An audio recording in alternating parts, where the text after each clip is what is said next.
Hello, my name is Dr. Andrea Maffetano. It is my honor to serve as Dean of the MSU College of Osteopathic Medicine and to welcome you tonight. On behalf of the MSU College of Osteopathic Medicine, I'd like to welcome you to the 21st annual Dr. William G. Anderson Lecture Series, Slavery to Freedom, an American Odyssey. Things are obviously a little different this year due to COVID-19 pandemics. We were forced to have this series virtually.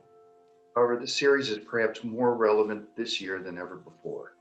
The dialogues that occur as a part of the series foster important historical and cultural reflections about the contributions of African Americans in this country to the osteopathic medical profession as well as the greater medical profession.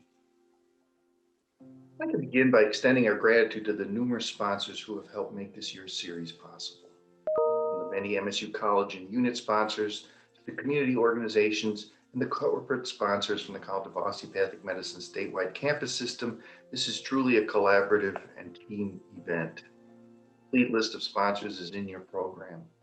We hope you'll make a point to acknowledge them for helping us bring these thought-provoking speakers to East Lansing and our lecture series. They've always been there for us, and they're always going to be there going forward. As many of you know, Dr. William G. Anderson led our college in establishing this lecture series. Dr. Anderson, his wife Norma, Martin Luther King Jr., and Ralph Abernathy were integral in the Albany movement, one of the most important civil rights struggles in the United States. Nearly 20 years ago, Dr. Anderson shared a vision for what this series could be, and he's been at the core of helping us bring outstanding speakers since 2000. It's only fitting that his name be forever connected to this legacy. So in 2014, we dedicated these presentations as the Dr. William G. Anderson Lecture Series, Slavery to Freedom. We are indebted to Dr. Anderson for his sacrifices during the Civil Rights Movement as a trailblazer in the osteopathic medical profession and for his efforts and passion to make Slavery to Freedom a distinguished series and model others seek to follow. Following in that legacy, I also want to highlight our new Associate Dean of Diversity and Campus Inclusion, Dr. Marita Gilbert. Dr. Gilbert and her team are working tirelessly to assist not only MSU College of Osteopathic Medicine, but the greater university in becoming places of inclusive excellence. And we thank her for those ongoing efforts. I, like you, am excited to hear from each of our presenters today. More importantly, I'm eager to incorporate the lessons learned, not only into my daily efforts, but also the practices of our college and university, together making all of our communities stronger. Leading the university's efforts to do just that is our newly appointed Vice President and Chief Diversity Officer, Dr. Jabar Bennett. Welcome, Dr. Bennett. We are glad for your support. Greetings. My name is Jabar Bennett, and I serve as Vice President and Chief Diversity Officer here at Michigan State University. I am also a professor of medicine in the College of Human Medicine here at MSU. It is truly my pleasure to welcome you to the 21st annual Dr. William G. Anderson Lecture Series sponsored by the College of Osteopathic Medicine. For more than 2 decades, the college has sponsored this event to honor the contributions and legacy of civil rights icon Dr. William G. Anderson, a founding leader of Georgia's Albany movement from the 1960s. In addition, in 1994, Dr. Anderson was elected as the first African American to serve as national president of the American Osteopathic Association, a very noteworthy accomplishment for that time and still today. This year's event, Slavery to Freedom, an American Odyssey, focuses on the history and legacy of African Americans like Dr. Anderson in their pursuits of social justice. As you know, the history and experience of Black people in this country remains complicated, and I say that as a Black man myself. Complicated because for centuries, since our arrival in the United States in 1619 through the transatlantic slave trade, Europeans, white Americans, and others have recognized our strength, witnessed our perseverance, and acknowledged our contributions to society in ways to benefit them, which can be inherently one-sided. I applaud the College of Osteopathic Medicine for keeping the health and well-being of Black people and members of other underrepresented minority and marginalized groups top of mind. This is vitally important now, as our nation and world continue to grapple with the global health pandemic, which is ravaging our families, our friends, and communities too, all disproportionately. And as our country begins to better acknowledge and prioritize the health and well-being of all Americans, so must it address the long-standing inequities in our access to high-quality, culturally competent health care. We must also address the persistent lack of consideration for the unique needs of our community, which stem from centuries of apathy, mistreatment, and misconceptions about various things, including our discordance with treatment plans and misguided conceptions about our tolerance for pain. Today's speakers will explore how race, sex, gender identity and expression, education, employment, incarceration, religion, and many other things impact the overall health and well-being of African Americans. These broad injustices and social determinants of health must be called out. They also have to be understood and applied in our undergraduate and graduate medical education, as well as practice and research. Again, I owe my gratitude to the College of Osteopathic Medicine for its commitment to highlighting these critical issues and inviting members of our campus and local community to join the conversation.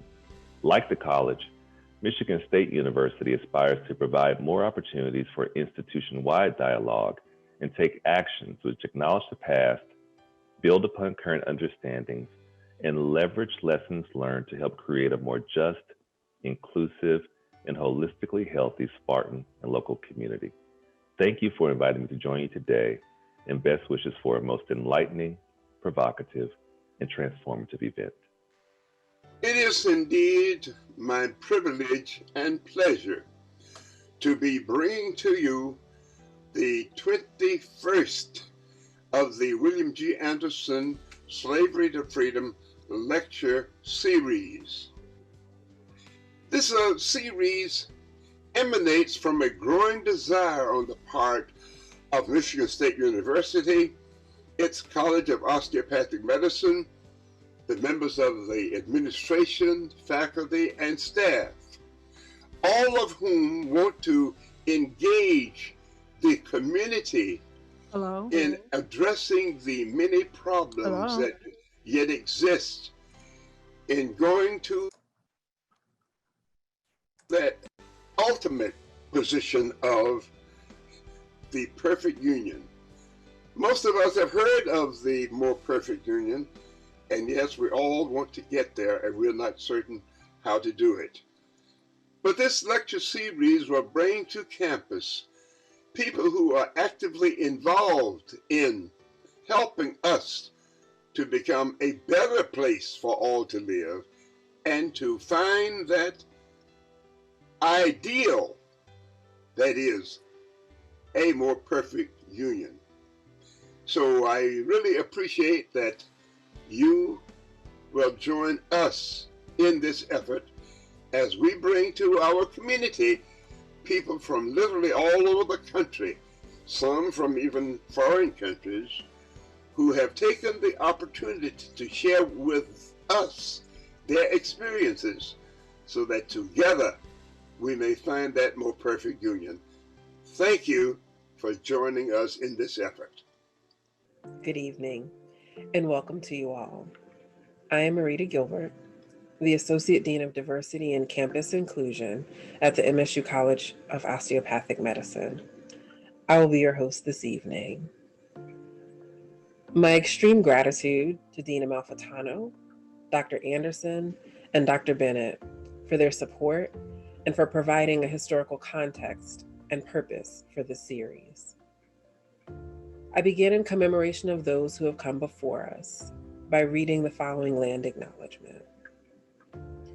Michigan State University occupies the ancestral, traditional, and contemporary lands of the Anishinaabe, Three Fires Confederacy of Ojibwe, Odawa, and Potawatomi peoples. The university resides on land ceded in the 1819 Treaty of Saginaw. We pause in this moment to honor those whose lives and labor were exploited and lost in the practice of enslavement and in struggles for freedom on the land on which we sit. We acknowledge that their presence made it possible for ours. We take this time, this pause as we gather, to acknowledge all that has made it possible for us to live, learn, and work in this place. And I have to tell you, I am so thankful for my dean. Hearing Dr. Amalfitano open this series by introducing me as the Associate Dean for Diversity and Campus Inclusion in this college, the College of Osteopathic Medicine, holds particular significance tonight as we embark on this Slavery to Freedom Odyssey together. Consider the troubled historical relationship between Black people and medicine and the intergenerational implications that have resulted. Now think about the fact that only 4% of America's doctors are Black. With those facts as contextual background, the idea that someone like me, someone who is the epitome of what it means and what it looks like to be underrepresented in medicine, is now an associate dean of one of this country's finest medical colleges. That makes Dr. Amalfitano's introduction more than simply a protocol formality. It matters. Who I am in this space and all that led to my being here matters. I am the embodiment of slavery to freedom, an American Odyssey. I'm reminded now of words penned by Maya Angelou, words I have carried with me and speak to myself often for encouragement in lonely spaces. In her poem To Our Grandmothers, she writes, "I come as one, but I stand as 10,000. I come tonight as the answered prayer, the dream made manifest, the selfless sacrifice of my ancestors, some of whose names are as familiar to me as my own, and others whose names will never be known to me, but who have made this moment possible nonetheless. I come as one of few with identities or experiences like mine, but I take comfort in knowing I'm not alone, for I come as one and stand as 10,000. During this Slavery to Freedom series, we honor my 10,000 and yours. We reflect on their lives, their struggles, and their contributions. And we think critically about our place in the legacy they have left for us all. And so with that, I invite you to join me in singing the Black National Anthem.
Facing the rising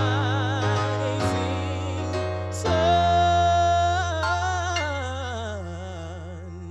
of a new day begun. Let us march on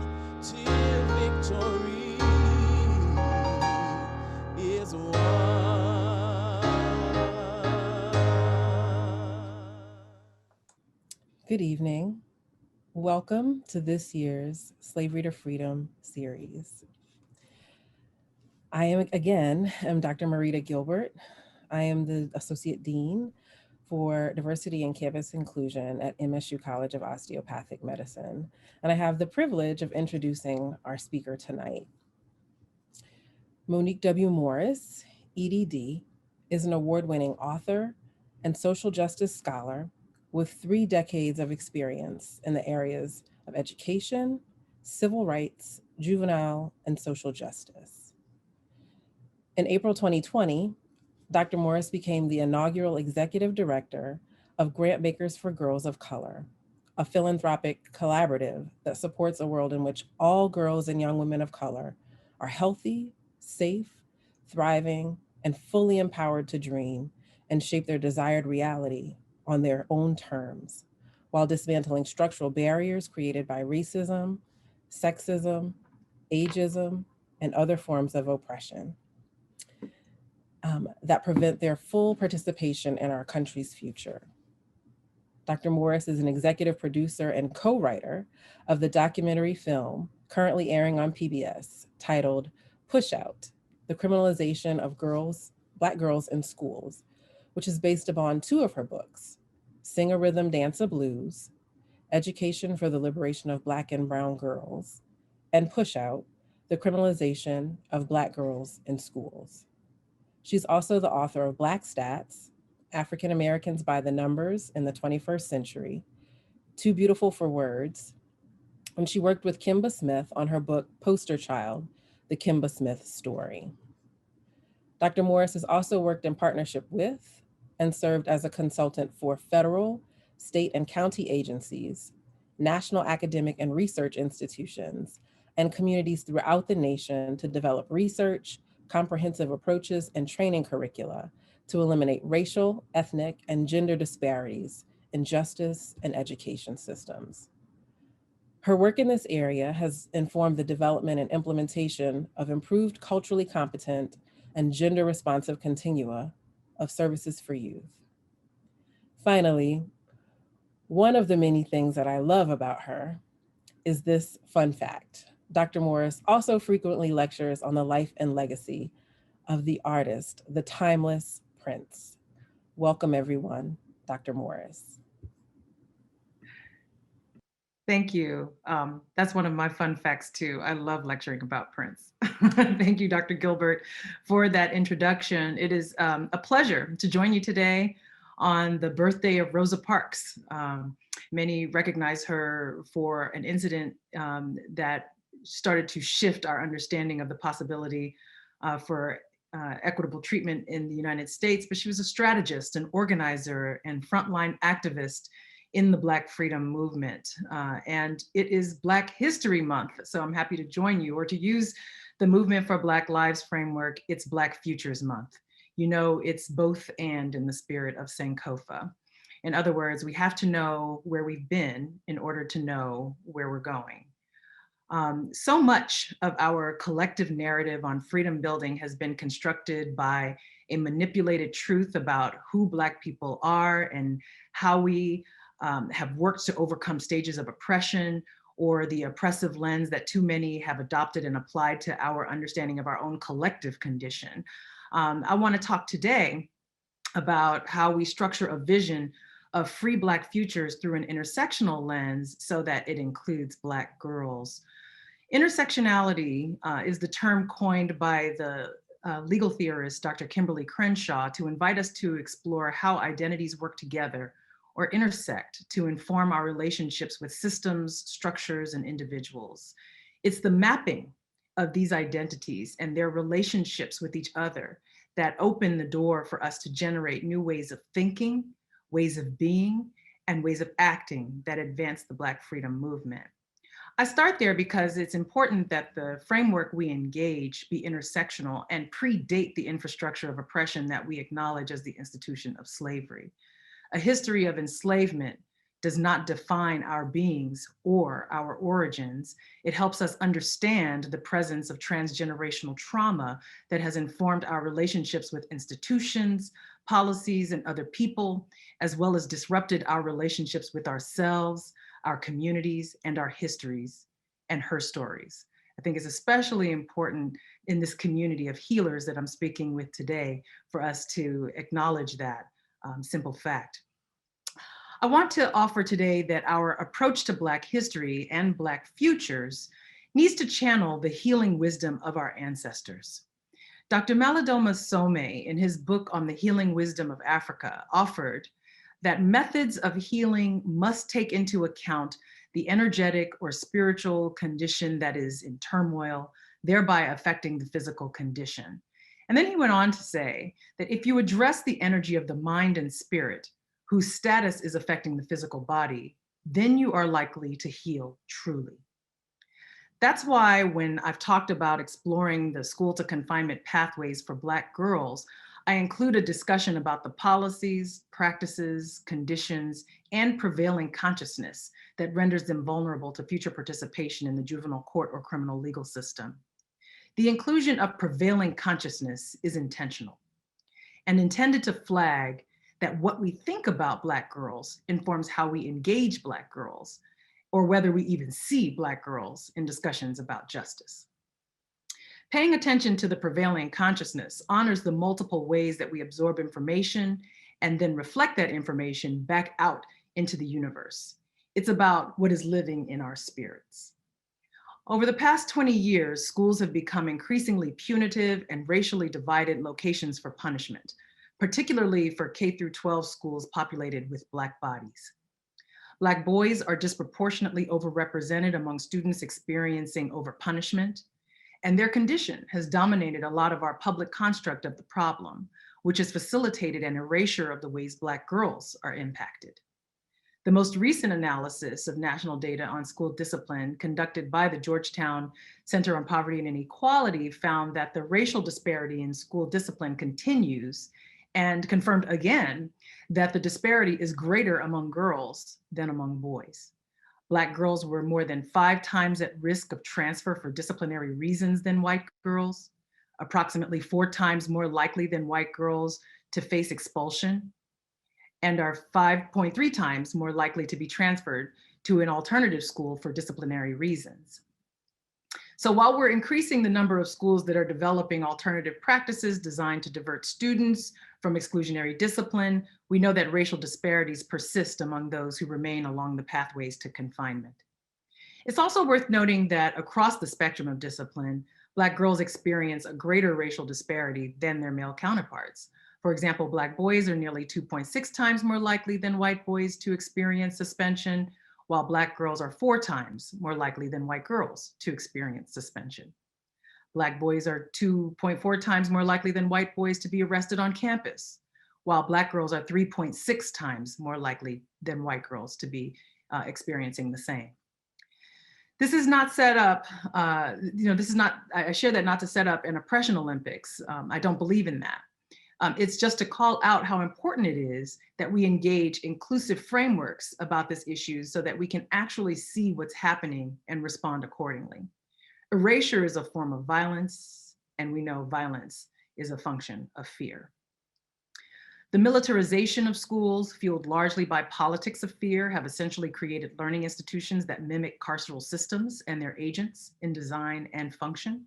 We see a deepened adultification and dehumanization and punishment for Black youth, where they're often not treated as children. We saw this recently in the case of the 9-year-old girl who was pepper sprayed in Rochester, New York, when the police officer said to her, "You're acting like a child. I'm so thankful that the wisdom in her little body rose to declare, I am a child." Childhood trauma can lead to somatic symptoms, as this community of healers likely well knows, and the erasure of Black girlhood is a tool of oppression that can have deep and lasting impact. Deepened marginalization and mandated learning curricula, where Black voices are electives, but the required learning centers white, cis heteronormative patriarchal articulations of freedom that undermine the true magic of the Black freedom movement historically and today, still continue the harm. We also regularly see triggered historical trauma, both in the curriculum and in the ways that instruments of oppression have been brought into so many of our schools. The number of school resource officers has increased dramatically over the past decade.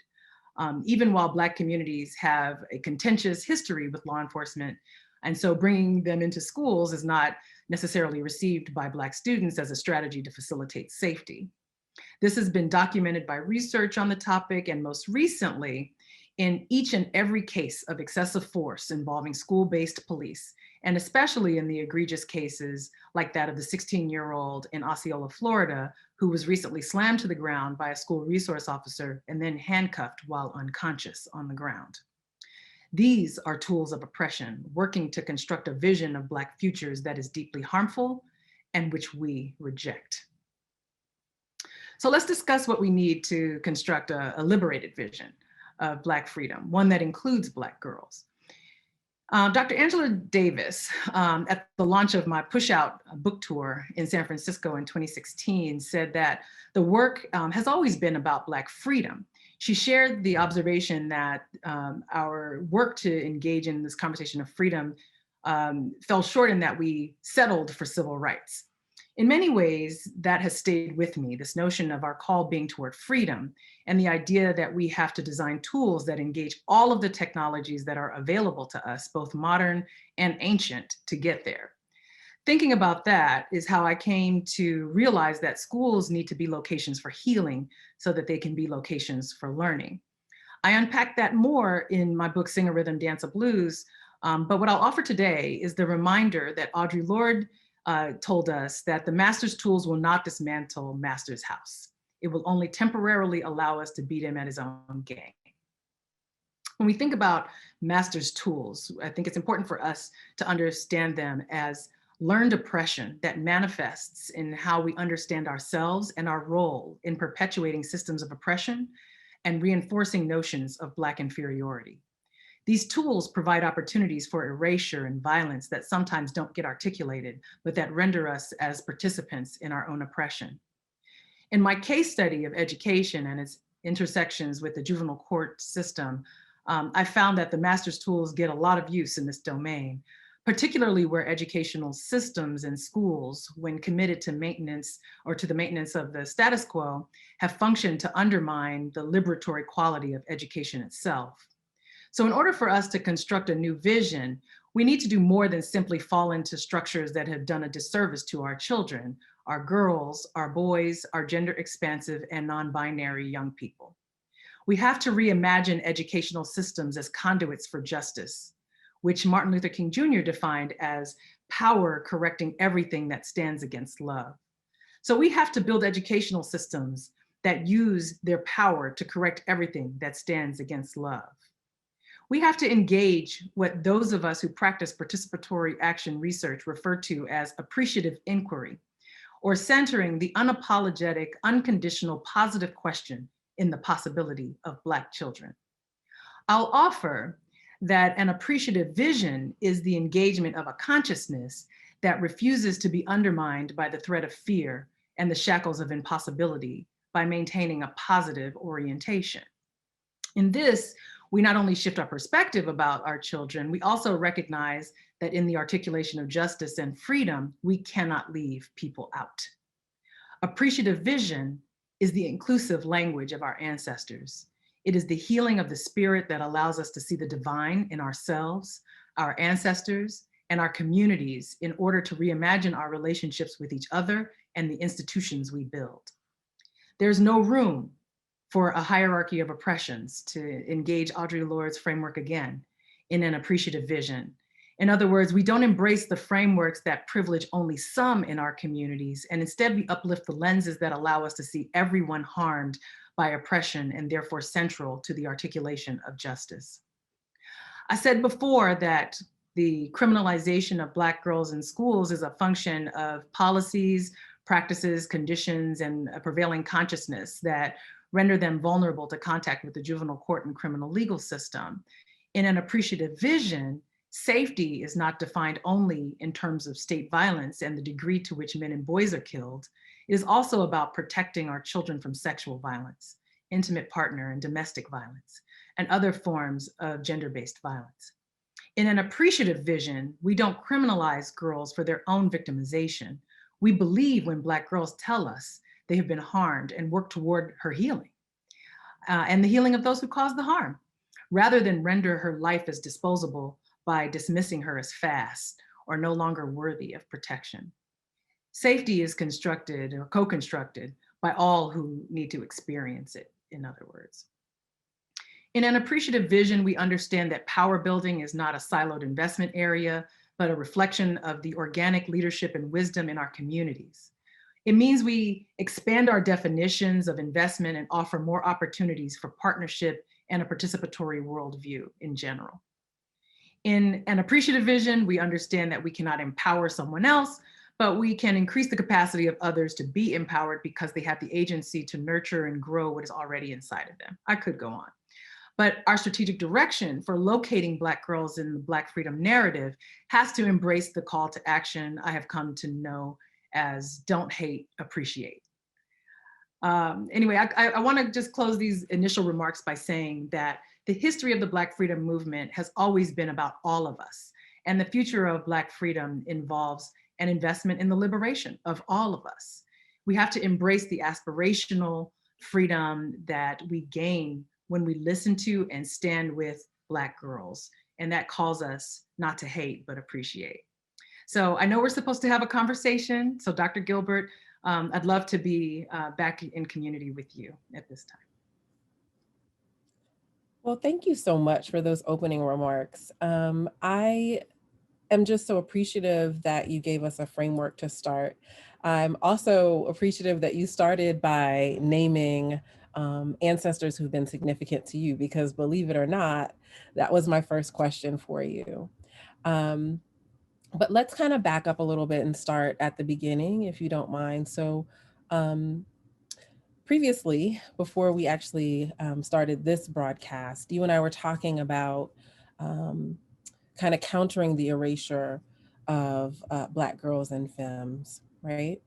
And so if you could talk a little bit, so certainly about push out practices, but could you talk even more specifically about what impact or effect the pandemic is having right now, as we're sort of in that moment in real time?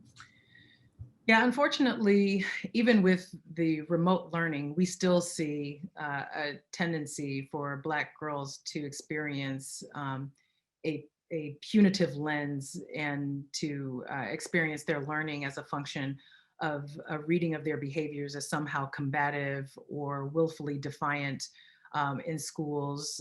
We had early cases, really very early into the pandemic, where there was a high profile case of a girl who was criminally punished for not completing her homework assignment because it was seen as a violation of the conditions of her probation. So there was this interaction and relationship between the juvenile court system and the educational system that was leading to a deepening of Black girl bodies in carceral institutions, as opposed to really thinking about the pandemic as an opportunity to center healing and to recognize that all of our young people are experiencing, all of us really are experiencing a collective trauma around the loss of individuals, around a deep shift in how we do our work and how we engage life, how we engage relationships in community with each other. And that for many Black girls and other girls of color, the pandemic also, brought up a lot of other systemic issues that impact their lives. Many of the girls who are part of the community within the Grantmakers for Girls of Color space are girls who themselves were impacted by the pandemic, either because they lived in a household where there was someone who was impacted by that pandemic or by the illness, or they lost jobs or were placed at higher risk because they worked in functions of society that were at higher risk of contracting the disease. Many of our girls are the children of first responders and therefore at higher risk. And we saw that early on, where the cases of the youngest to unfortunately succumb to fatality as a result of the pandemic were Black and brown girls. And so very young ages. And so it's really important not to lose sight of how we lost for a moment the opportunity for schools to engage through a lens of healing and through a lens of empathy, and to fully understand what is required for young people to be embraced in this moment. It is my hope, and we've seen over time that there have been some adjustments that have been made, and it's my hope that we see more. But unfortunately, as schools reopen and as we return to spaces where there are opportunities for young people to be in community with each other, they're still exposed to the instruments of surveillance and violence that were plaguing them prior to the pandemic. And so it's really important for us to explore not just our sort of pedagogical approaches in the face of a pandemic, but to really explore too how we are responding to young people who have experienced crisis before and what we need to do differently moving forward. I think you're on mute. You would think we'd be used to that, right? So I thank you for those comments. I think they lead to my next question for you. So in Sing a Rhythm, Dance a Blues, you write, quote, "What educators believe about their students determines how they engage their students." And, you know, Black girls in particular are perceived to be, you know, too dark, too loud, too difficult, too grown, and that can be related to their demeanor, their affect, which includes sexualizing them. They're too sassy, they're too big, they're too thick. Black girls are just genuinely perceived as too much, right? And one of the implications that you bring to the fore is this perception that Black girls and girls of color require more discipline, right? Various forms of violence, which can look like physical punishment, right? Exclusion and isolation, confinement. I got to tell you that reading about the violence that is more pervasively visited and inflicted upon Black and brown girls in your books, right? Seeing it visually in the documentary or by watching the evening news, it's heartbreaking, right? And yet there are those who simply cannot imagine schools without police presence. And so as you started talking about what it will be like to return to in-person schools, can you just talk about this clinging belief, right, that police make schools safer, even by those who've experienced something to the contrary, right? That this belief persists even in girls of color, right, whose experience, some of them, experiences of police presence in schools actually make them feel unsafe. Mm-hmm. I think so much of our rhetoric in the public domain has primed our communities to believe that law enforcement's presence is the same as having a safe environment. We've conflated safety with law enforcement in a way that is deeply dangerous to communities of color, particularly children who are unfortunately experiencing harm because law enforcement doesn't have the tools that they need to actually respond effectively to so many of the issues that lead young people into negative student behavior or disruptive student behavior. I was co-lead of a paper that talked about that with the Georgetown Center on Poverty and Inequality. I referenced their work a lot. We were partners for a long time when I was at the National Black Women's Justice Institute. But we did a study that looked at school resource officers and girls of color. And it was a participatory study that was, that invited us into conversation with school resource officers and with girls of color. And in that work, we found not only were there multiple ways in which, there was a lack of uniformity around how school resource officers were engaging with young people, but that, in many ways, the girls themselves had begun to understand safety as a function of law enforcement, even if it didn't really make sense to them in their daily life, as you are alluding to. And so I write about that in Sing a Rhythm, Dance a Blues, because it led me to really want to more deeply explore what was happening to the radical imagination of our young people when we primed them so heavily to associate safety with law enforcement. And so in many ways, we've primed ourselves to such an extent that, as you say, folks can't imagine a school without law enforcement, except many of us had schools without law enforcement. Right? Except many schools today do not have law enforcement. It's the notion that Certain bodies need discipline. Certain bodies need a strict structure of surveillance in order for them to be controlled. And that's where we have to talk about the function of a school. And we have to begin to talk about the role that the school will play either in maintaining a status quo of inequality or being an active disruptor of it. In so many studies, and I talked about that a little bit in my opening remarks, in so many studies we've seen the presence of law enforcement be associated with actually a lack of safety or a feeling of a lack of safety on campus for students of color, for Black and Latino students who have deep histories with law enforcement that are contentious, where there are routine examples of excessive force in their communities. The presence of law enforcement surveilling their school campus is triggering of trauma. It is not making them feel safer. That was something we even heard from the Black students at Parkland after the mass shooting, where the Black students said, please don't bring in more police. Students have been organizing around the country to say, we don't want more police on our school campus. We want counselors. We want clinicians. We want people who can help us work through trauma. We don't need people who will arrest us when we exhibit symptoms of having experienced trauma. And so there's an interesting way that we have to continue to understand the developing adolescent brain, and a way that we have to recognize that young people will react to conditions according to how safe they feel in that space. I've said often with educators and in other spaces that the young people who are exhibiting sometimes the most disruptive behaviors that make other people feel safe, actually the kid who's doing the most disruption is probably the most unsafe in that space. Right. That when young people are disruptive, it's because they have experienced disruption.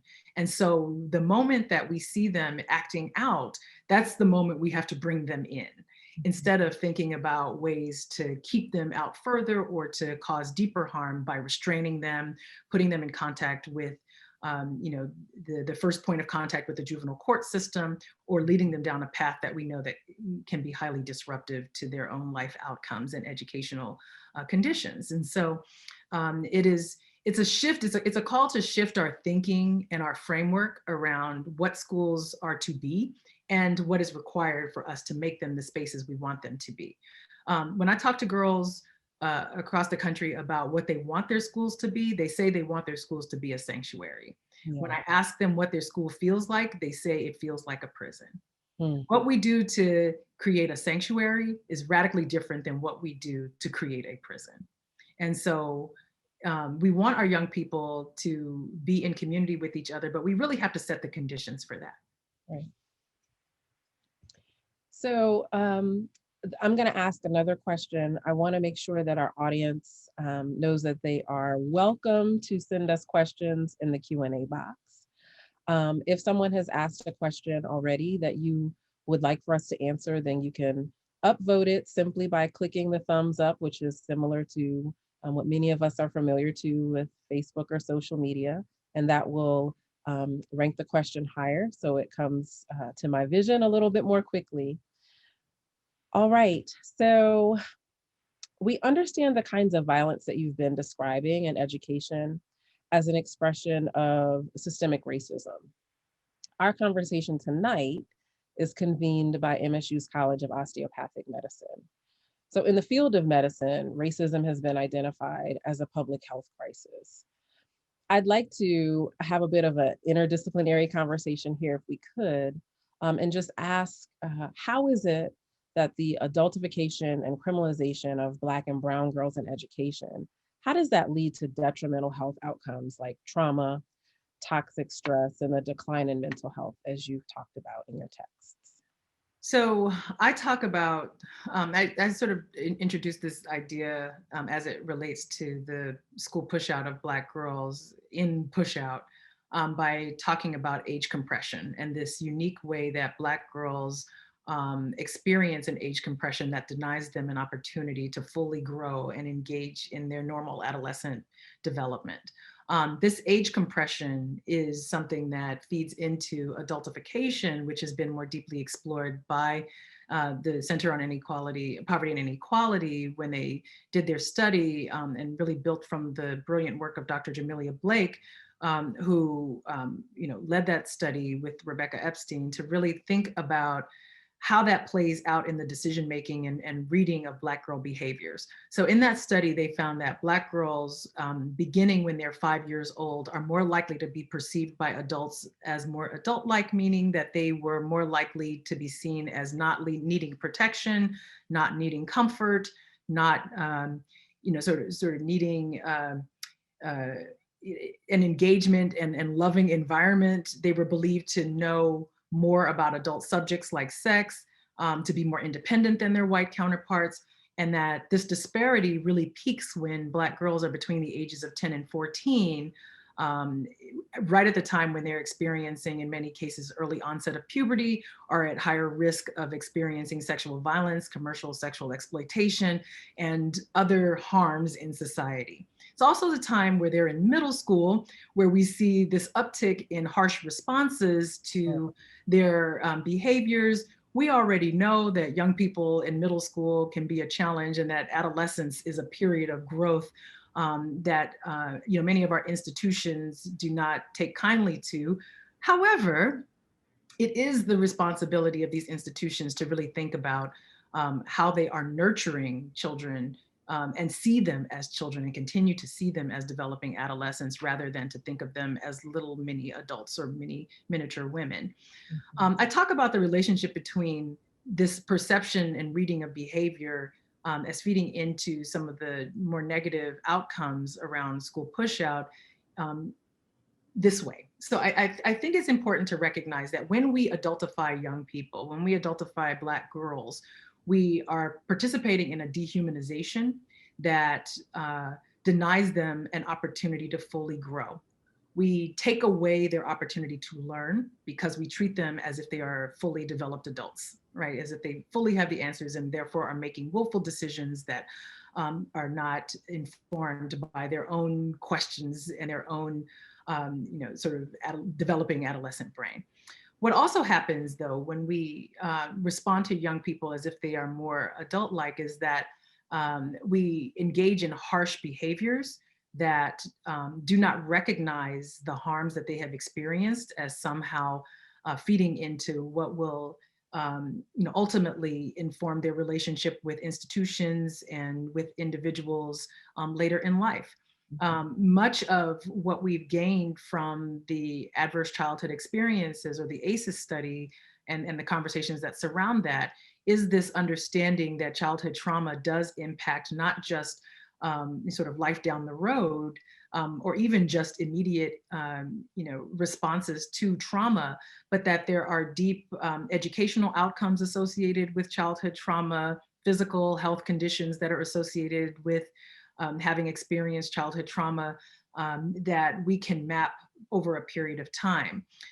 We've engaged this conversation around childhood trauma as if it doesn't have a unique racial implication, but what our conversations around adultification provide for us is an opportunity to structure the conversations and learnings about childhood trauma in the context of a racialized form of gender bias that so many Black girls experience in schools and out of schools, where their trauma is not acknowledged as trauma, it is acknowledged as a willful participation in harmful behaviors, where their trauma is either not believed because of our own perceptions about their either exposure to or participation in adult-like activities like sex, lead us not to recognize when they may be experiencing harm in that domain. And there are stories after stories after stories that we hear from girls who try to explore their own unique condition or try to process their own experiences without there being a recognition of this being a pattern of how Black girls are engaged by adults who work in institutions that then render their experiences invisible. And I would say that that is both in the educational setting, but also in the medical setting, where they are trying to have conversations about their well-being, trying to have conversations about their bodies, trying to better understand how they can feel a degree of comfort and understanding around some of the conditions that they've been disproportionately exposed to, without there being an additional lens placed upon them as being willful participants in their own harm. Mhm. So we have some questions coming in from our audience. We'll try to move through some of these for you. Um, so one of the questions reads, how should a girl of color react to a figure of authority who teaches Eurocentrically and whose lessons of culture do not include intersectionality when the class subject calls for it? So I'm of the mind, and I did this myself, that it's important to introduce these ideas. And I think that there are safe ways to do that. I've done some work with educators to try to create space for discussion. Obviously, depending on where that educator is, they are either committed to teaching to the oppression, or they provide a space for there to be a deep interrogation and inclusion of some of these voices. But I do think that it's important if a Black or brown girl of color is recognizing a gap in the conversation to participate and offer that as an additional way to read material and to offer other materials. It was actually an act of self-preservation to once again engage Audre Lorde. It's an act of self-care to bring your full self to this body of work and inquiry in a class, particularly when you feel that it is missing. What has to happen though is that the educator or the facilitator of this learning has to also be open to exploring some of these questions and not see their participation and raising of this as a gap in the material as an affront to their authority, and therefore to engage in punitive actions against that girl or young woman who is bringing this new information perhaps to the conversation. In so many cases, we see Black girls willing to engage both in becoming an educator of their own class, which is an additional burden that shouldn't be there, honestly. But in so many ways, because the normative sort of structure of our curriculum skews toward a particular ideology and population, it's important for us to continue to raise where there have been additional contributions. Honestly, it was something that I did as a student that I have taught my own daughters to do, and that I believe is an important part of maintaining a school structure and a learning community that speaks to every student in the classroom. There should not be, and the important thing there is for the educators to then recognize that when students bring that into the conversation, that it shouldn't be received as immaterial or supplemental, that it is actually a part of how we come to understand a particular issue and how we add rigor to a conversation. It's important for us to see these kinds of conversations as adding to the rigor, not detracting from the rigor of a learning that we're intending to move forward. So Dr. Morris, we have quite a few questions around safety, Okay. right? So, some are asking, how is it that we can overcome kind of this general systemic kind of oppression, right? And some of this we talked about in terms of policing, right, of Black and brown girls. But we have some questions specifically that hone in on experience of safety or unsafety, right? Feeling unsafe in schools. So some folks are asking us, how do we cultivate these spaces, these safe spaces, particularly in predominantly white institutions, right? And then how do we do that when, as one of our attendees mentioned, there are some schools that will have a police officer or a resource officer in the school, and then others in other neighborhoods, right, that don't. So how do we really kind of cultivate these educational cultures of safety across the board so Black girls can feel safe in schools, regardless of the kind of school that they go to? Well, it would be helpful to have some guidance at the federal level around safety that is inclusive and intersectional. So that would be helpful. Aside from that, though, I recognize and always have that education and justice are two very local practices.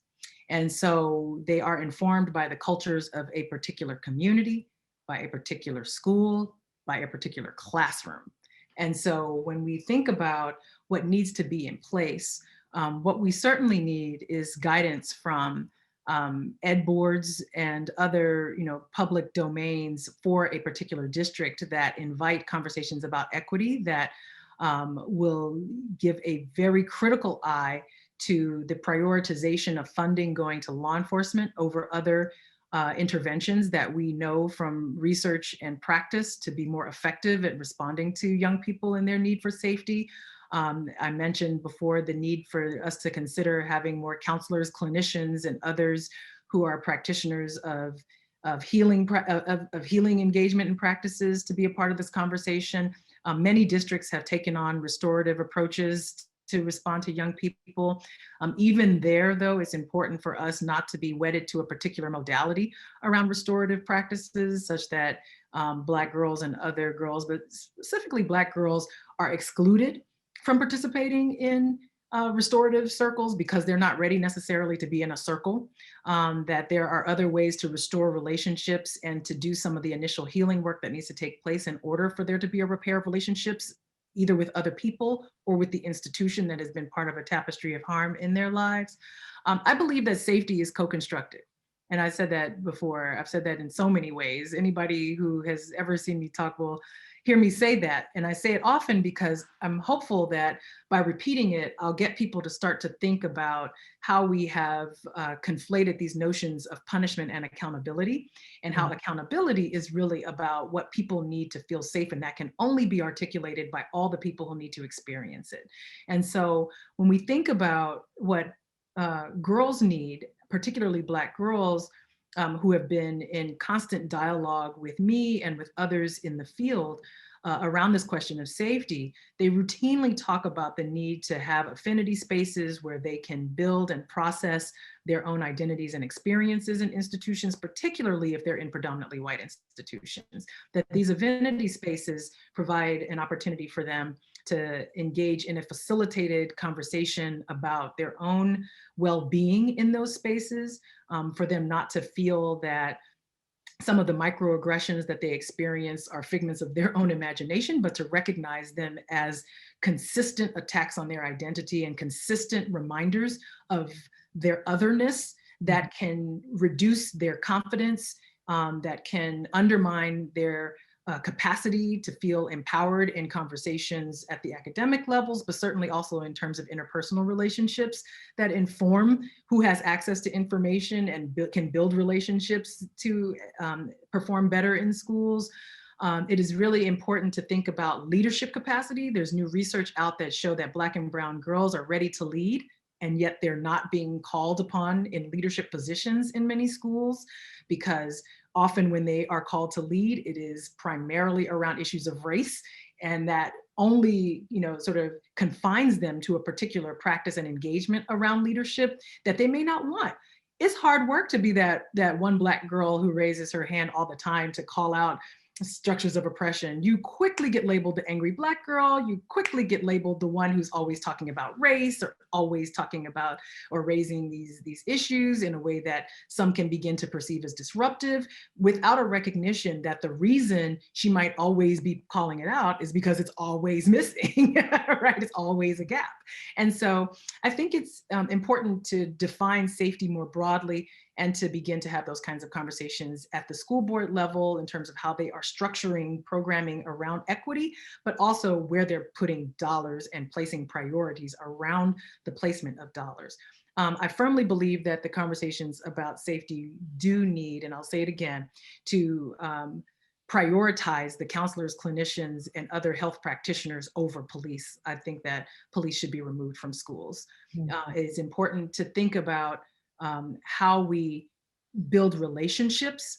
And that is what the research tells us, and that's what the practice tells us, and that's what the young people tell us. It is important to build relationships with young people so that when there is a disruption, you have a foundation for intervention that does not require criminalizing them or putting them at first point of contact with the juvenile court or criminal legal system. We have had those structures in place in the past. Our dominant rhetoric around and fear mongering in many ways led to an increase in structures of punishment and this belief that certain students needed to have discipline in schools. And so we've convinced ourselves that that won't work. I disagree fundamentally. And I think that what we have to do is think about how we are repairing relationships between individuals and school institutions and individuals and each other, to the extent that we can have the kind of trust and build out the relationships that exist in certain districts where there are no police officers, and the way that it used to be before we had this idea that criminalizing young people was the direction for our schools. So I have this last question, which I think will be a good place for us to end. So often folks will hear you speak, or they'll watch the documentary, or they've read your books, or they've had a chance to observe you testifying before a legislative body, and they are converted and they're ready to jump in, right, and do the work. One of the things I know you talk about in your text, however, is the approach, right? And one of the things that you warn about, I'll lead you into this question, right? One of the things that you talk about is having a savior mentality, right? So what advice do you give to folks who are primed and ready, they're ready to show up, right? And then really confronting the purpose of the work that they're trying to do and to counter savior mentality? I think it's really important for anyone who is engaging with Black, Indigenous, Latina, and other girls of color to recognize that you cannot empower someone else. What you can do is increase the capacity for her to be empowered by drawing out what is already inside of her, and to recognize that divine spirit and wisdom in her and help her recognize it in herself. I have been in conversations with young people where I've also, recognized that that is hard work. I was in a session with a group of girls who, when I said you have to remember who you are, her response to me was, "What if I don't ever know who I was? What if I never had that foundation and I don't know what you want me to call out?" Right? It invites us into a conversation about exploring historical truths about the leadership capacity of our girls. It invites us into conversations about structures of inequality and oppression that have suppressed girl voices, particularly when they're held in brown and Black bodies. It is about exploring in them all the ways that they demonstrate leadership outside of our sort of structured norms of leadership capacity, so that they recognize that they have this in them and they have this ability to speak up and speak out and it not be perceived as a problem. That's why I said it's important that the 9-year-old girl in Rochester reminded that police officer, "I am a child." That's right. That's right. It was an important statement that she made. It was an act of self-preservation for her in her deepest moment of crisis to say, "You cannot adultify me. Why are you doing this? This is wrong." And everybody heard it. All of us who are parents heard it. All of us engaged in a way, not to necessarily say, "Oh, I have to go save her," but what can we do to build a community around her that helps her understand that she was absolutely right. That's right. That she can stand in her power, that she can articulate a justice that was totally evasive in that moment and say, "I can be who I need to be. I needed help. You gave me harm." Okay.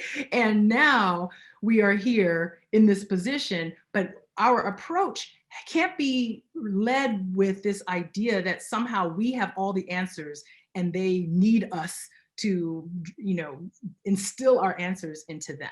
What we have to do is understand that knowledge is distributed, that expertise is distributed. And so when we recognize that, it invites us into having a deeper degree of partnership and relationships with communities and people so that we can explore what we give and take, what they give and take, but we ultimately see this as a relationship rooted in reciprocity, not in hierarchy. Yeah. Savior mentality is about hierarchy. Reciprocity is about distributed ownership, leadership, and expertise. Dr. Morris, we could do this all day, but let's not. Okay. I I thank appreciate you the chance. so much for your generosity of your time. I think all of us in our community have learned so much just from your brief time with us. I invite everyone to, of course, support Dr. Morris by reading the books, right? And not just reading the books for the sake of reading them, but really figuring out what is our role in the work. I have to tell you, Dr. Morris, that the College of Osteopathic Medicine is not alone in celebrating your work and your time with us tonight. State Representative Julie Brixey of the 69th House District would like to honor you as well. So Representative Brixey. Thank you, Dr. Morris, so much for that incredible presentation. Your passion for your civil rights work is very evident, and I can only speak for myself, but I got so much out of listening to you today. So I am here on behalf of Michigan's 101st legislature to give you a special recognition and an honorary tribute. So I'm going to read portions of it. Normally we would give you a framed copy, and we have mailed it to you, so you will be receiving it if you don't have it already. Let it be known that it is with the utmost respect and admiration that we honor Dr. Monique W. Morris for her dedication and commitment to addressing racial discrimination and for her leadership in the civil rights movement. Dr. Morris is an inspiring individual who has touched many lives through the countless hours she has dedicated to civil rights advocacy. It's a privilege to have her here as a speaker for this year's Dr. William Anderson Lecture Series. Dr. Morris's work has been recognized in the continued fight for civil rights and social justice. Her decades of experience improved education, civil rights, and juvenile and social justice. She's an accomplished educator who's produced dozens of publications on social justice. We heard about some of them tonight, and was presented as a 2018 TED Woman Speaker. She's also the founder and board chair of the National Black Women's Justice Institute, which is an organization dedicated to keeping young women out of the juvenile system, reducing barriers to employment for formerly incarcerated women, and preventing sexual assault and domestic violence in African American communities. In addition to these many achievements, Dr. Morris has taught as an adjunct associate professor for St. Mary's College of California, at the University of San Francisco and Cal State University, Sacramento. She was a 2012 Soros Justice Fellow, a former vice president for economic programs, advocacy and research at the NAACP, and the former director of research for the Thelton E. Henderson Center for Social Justice at the UC Berkeley Law School. He's written so many tremendous publications beyond the ones that we've heard about tonight, and she's been recognized by many media outlets, including MSNBC, the Washington Post, the New York Times, all for her commitment to communities of color and her hunger for change. So therefore, in special tribute, this tribute is signed and dedicated in special recognition of you, Dr. Monique Morris, a woman whose incredible achievements in leadership and commitment to social justice have had an indelible impact on our nation and our state. We thank Dr. Morris for her commitment and dedication to the cause of civil rights. May her efforts long continue to inspire others. Thank you so much. Thank you so much. What a surprise. Thank you so much. Deepest gratitude. So, Dr. Morris, thank you so much. As we conclude this evening, there are so many people to thank. Thank you to all of you who joined us this evening to share this space with us. And a special thanks to our sponsors who continue to make this series possible. A shout out and a special thank you to my dean, Dr. Andrea Malfitano, for his continued support of this work in this program. We of course honor Dr. William Anderson, for whom the series is named, And I want to take this moment to just express my full gratitude for the team that works to put this together. They've done an amazing job just getting this together and especially changing the format this year since we are all virtual. I'd especially like to thank Ms. Barbara Breedlove, who has worked tirelessly to ensure that this series is successful. So with that, I will say good night. We look forward to seeing all of you next week. For Patrice Colors, have a safe and wonderful evening. Good night.